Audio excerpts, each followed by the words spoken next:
Howdy, welcome back to Dion Talk. Normally, the purpose of my content is to help the average individual learn that you can reach financial freedom and make work completely optional in 10 years or less, even if you're not starting from the best position. That's what I did.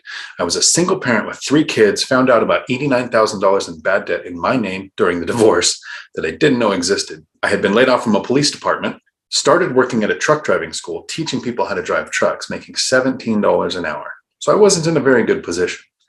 8 years later, I was bad debt free and work was optional. So my goal is usually to share how I did that with you. But this video, I'm going to do something a little bit different.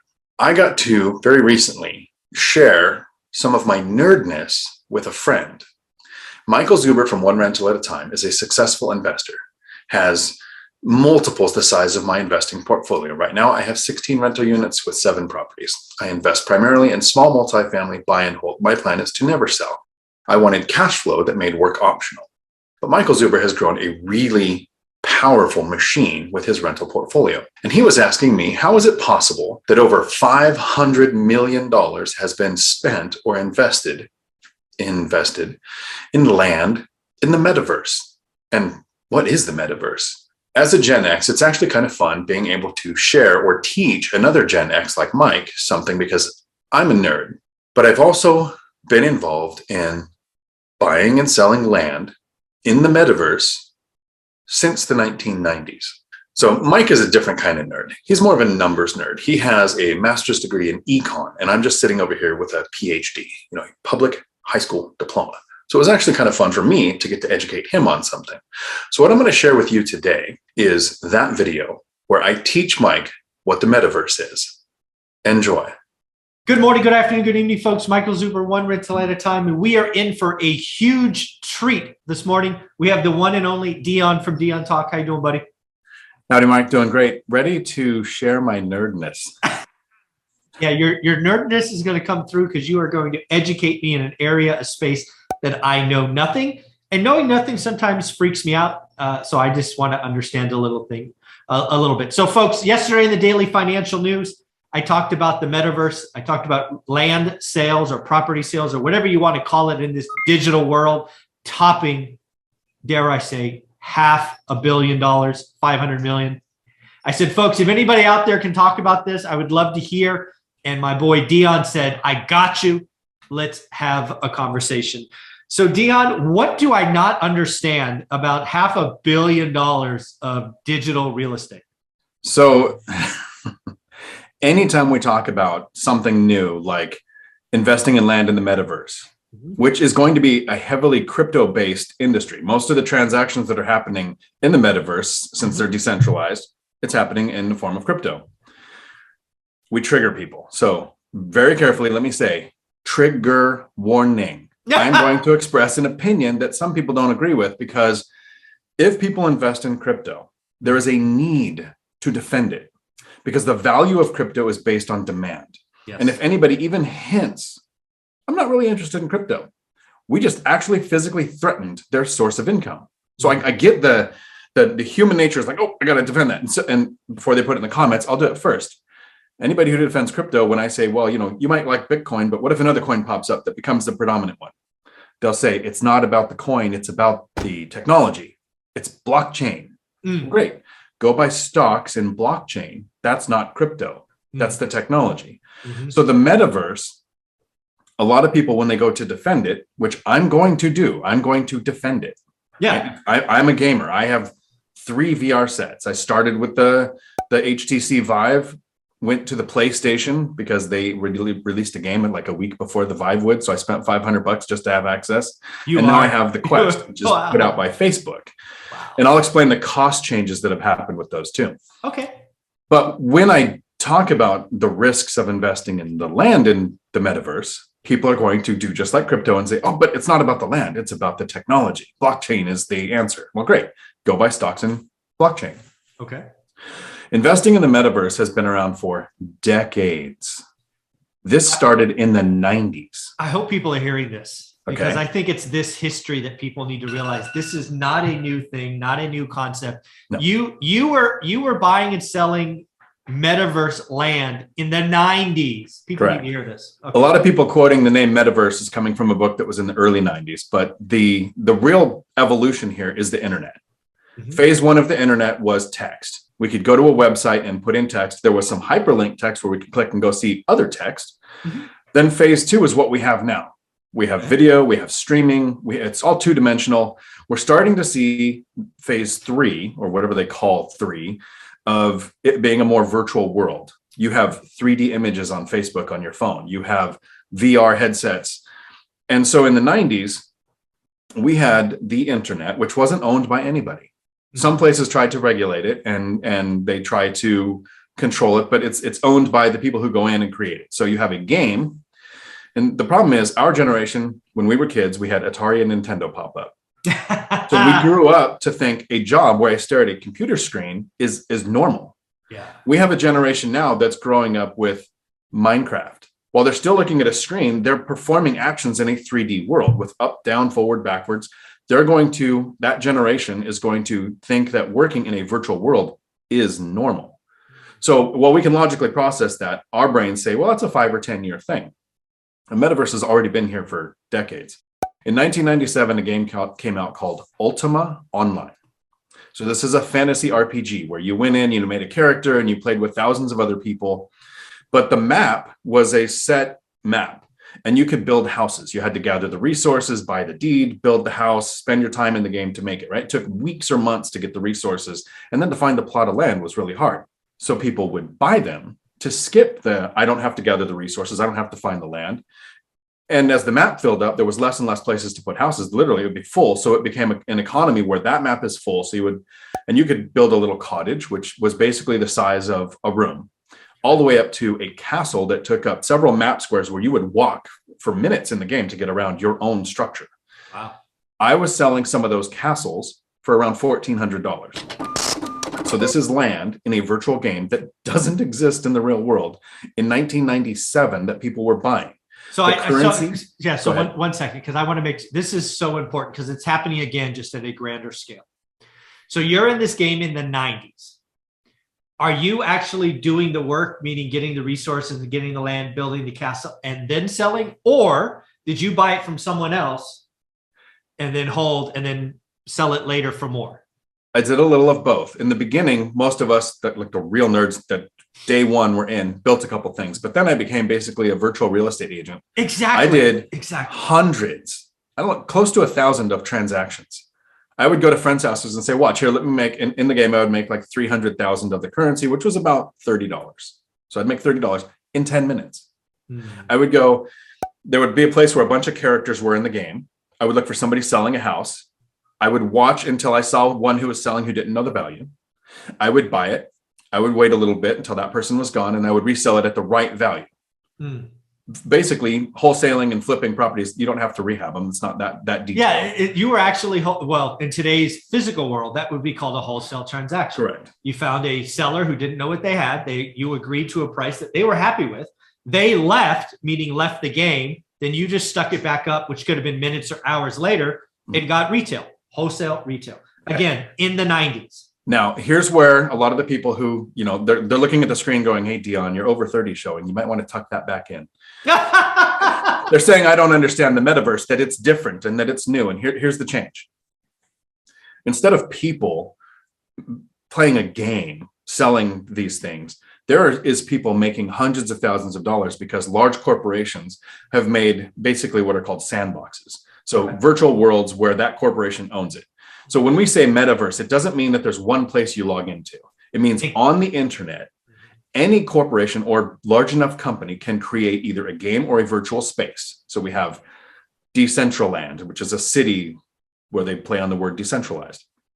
You can buy a storefront in this city. You actually own it. That's your storefront. It was created by the developer. You're in there. You can sell whatever virtual wares you are.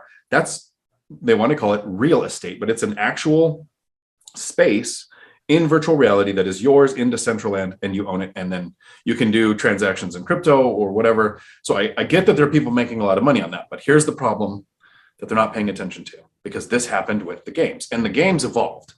Because right now we have Decentraland and Sandbox and a couple other names I couldn't remember. but they're large and corporations are running them. Facebook is trying to make Meta for the Metaverse, like trying to play on the name. Ultima Online was a great game, and I was making good money. I mean, this was way before I became an investor. Part of my income was from playing a game on nights and weekends, and what do you call it? Not slave labor. Putting my kids to work in a game where if they made some money, then they got to play the game, right? And I made the money out of it. There's probably a better term for that. Child labor. These virtual spaces exist on maps. When you're in the environment, you're on a map. You can walk around on the map. You can see it's 3D. The VR changes that you can like fly from buildings and climb buildings and stuff now. But that map is the whole world. Unless, in real estate, people say, I'm buying more land because they aren't making any more of it. Decentraland can. They say they won't, but they can add another section to the city, right? They say they won't. Great. But games like that evolved, Ultima Online, EverQuest, World of Warcraft, Fortnite, exist on servers. And that server could just say, this is our East Coast server now.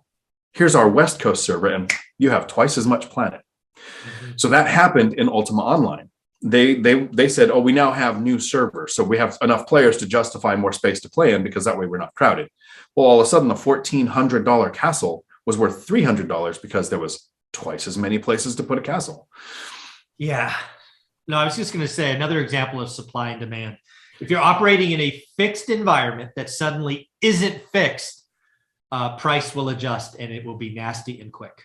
Correct. So the person watching who's saying, well, Dion just doesn't understand this because I have white in my beard, is thinking, well, Decentraland can't create anymore. They said they wouldn't. Well, maybe they'll even commit to not making another server. So that's just the one that there is, right? So people say Bitcoin only has, 21 million coins. They can't make any more. And so the big difference between Bitcoin and Dogecoin is Dogecoin can create 5 billion or whatever a year that they're going to add. Mm-hmm. So Bitcoin seems more attractive. Well, what if another coin comes up that performs better than Bitcoin, has better security or whatever new technology that comes out? Decentraland is great, and people are going to spend all this money to own these shops. Well, what if another platform comes out in the metaverse, which is all of the internet, where the prices are better, the graphics are better, new technology comes out? Because there's 3 levels to the third phase of the internet. It's a blending of virtual reality, augmented reality, and reality. They're coming out with, we've seen a couple of years ago, they had the Google glasses where you could wear glasses and have a screen. And now you can have your phone, you can hold your phone up as a real estate investor, take a picture of your rental, put in augmented reality pictures of the couches, and you can basically decorate the room. Those things aren't really there. So we're already using augmented reality in daily life, especially as investors. Mm-hmm. That's what this third phase of the internet is. New technology that we don't even understand yet is being developed. I almost don't want to say this because for 10 years, Apple has been saying, or people have been saying that Apple is announcing their new VR headset next year since 2011. I mean, over 10 years now, they've been saying that. And the tech that they are sharing is tracking facial expressions. So we're used to using, not used to, but some of us are using Teams, where instead of having a Google meeting for your company, everybody puts on a headset and your avatar is in the room. Imagine an avatar that showed your facial expressions online. And this technology is getting more and more advanced every day. The first step with the internet was getting it in everyone's home. Right. Everybody has watched what the Bill Gates. Somebody made a joke. You think somebody's going to want to play with a mouse with their computer? That's stupid. And computers are the size of the room. Then we get it down to the size where it fits in a room. And Windows came out. Macs have advanced where pretty much everybody has access to a laptop or a computer in some sense. Even in countries where the cost of living is expensive, there is technology getting there. It's going everywhere. So we reduce the cost of computers. When VR first came out, there was a barrier to entry. The original first headset that I had was the HTC Vive. It cost around $800. But to play with the HTC Vive, because it was just the headset and the controllers, you needed a gaming computer that would cost around $2,000 for it to function with any source of reasonable graphics. Okay. So you were $2,800 into having a VR set.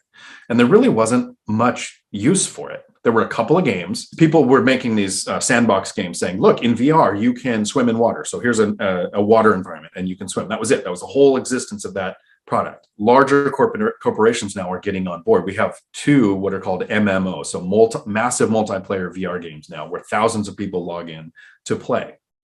The games themselves have a cost to purchase, but then they don't have a monthly subscription. Instead, they're going to have in-game purchases. If you want to look cooler, you have to buy this thing. So they're going to make a lot of money. It's more mainstream now. So after the Vive, the PlayStation came out with their VR, which was one direction, kind of limited. And the Vive, you had sensors in the room, so it was hard to set up. You had to be tech savvy to get it to work, at least for somebody over 30 they're over 30 is showing. So with the Vive and the PlayStation, now they came out with the Oculus Quest, which was produced by Facebook, and with a genius move of, let's put this in everyone's hands. They have a $300 version and a $400 version. Standalone. No sensors, no computer. You can sit in the seat of an airplane and play the games that you have downloaded onto it, or work on your station that you've got downloaded to it. You can go out in the middle of a grass field and practice Tai Chi with your headset on and have an instructor teach you Tai Chi out in the grass. You don't need an internet connection. You don't need power. There are games that play online, but some are downloadable. Like you asked me one time if it was good because I get my cardio from my VR systems. There's a couple games like Beat Saber where you have a lightsaber in each hand and you basically play Guitar Hero in full 3D. So these cubes come at you and you have to chop them in a direction to the beat of the music. And within 2 or 3 songs, even old people, I'm just drenched in sweat. It's great cardio.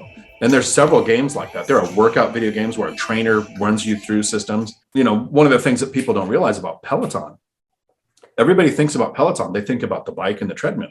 Right. Peloton is a software company. Yeah, content. Yeah. Their business is in their renewable monthly subscription to that content, right?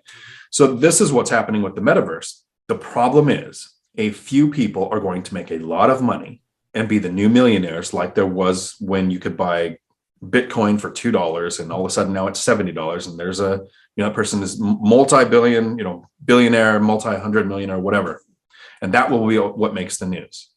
Yeah. What isn't going to make the news is all of the people who try and don't make any money. Yeah, this to me, again, I came in with open mind, not knowing where this was going to come from, but this feels a lot like the gold rush in 1949 or 1849, whatever that was, the gold rush. Because again, lots of people were attracted to the shiny yellow metal. Lots of people came to California to make their mark.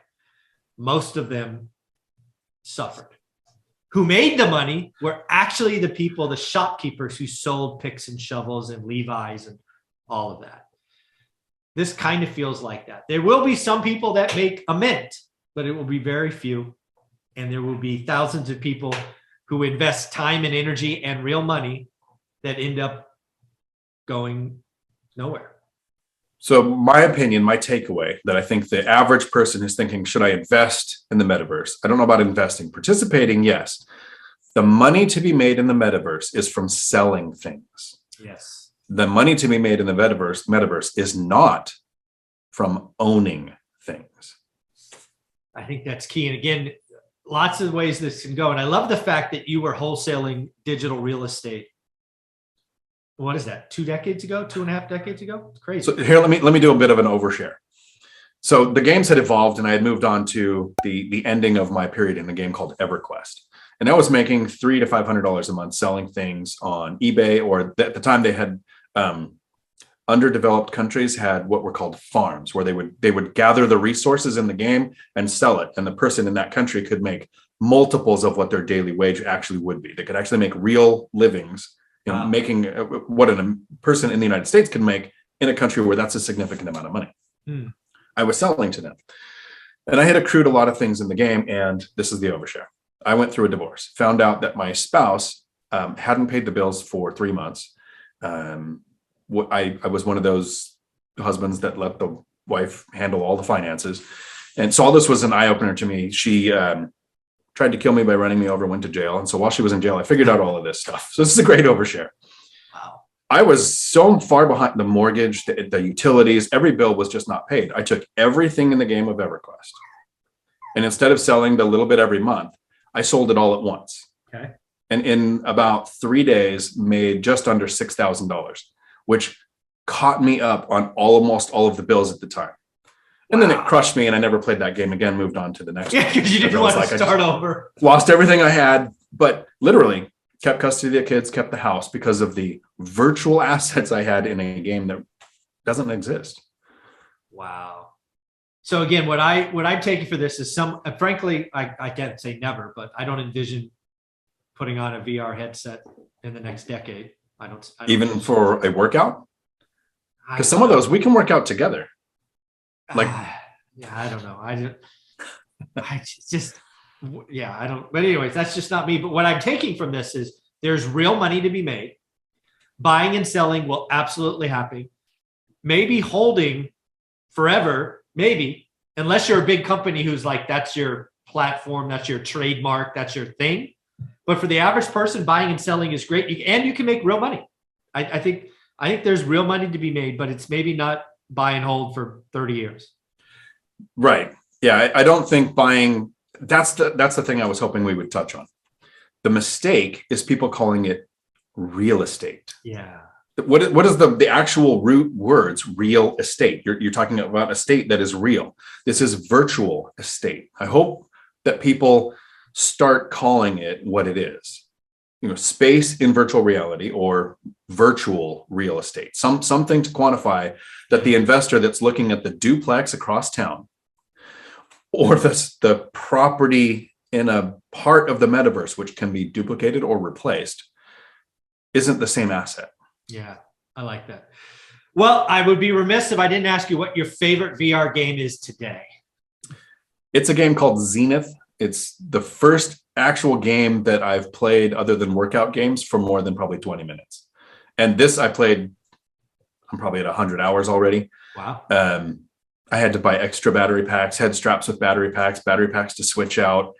Because I play on the Quest, which is not plugged in. So you charge it. Okay. And so I'm hoping to see this game develop. Okay. All right. Zenith is the name.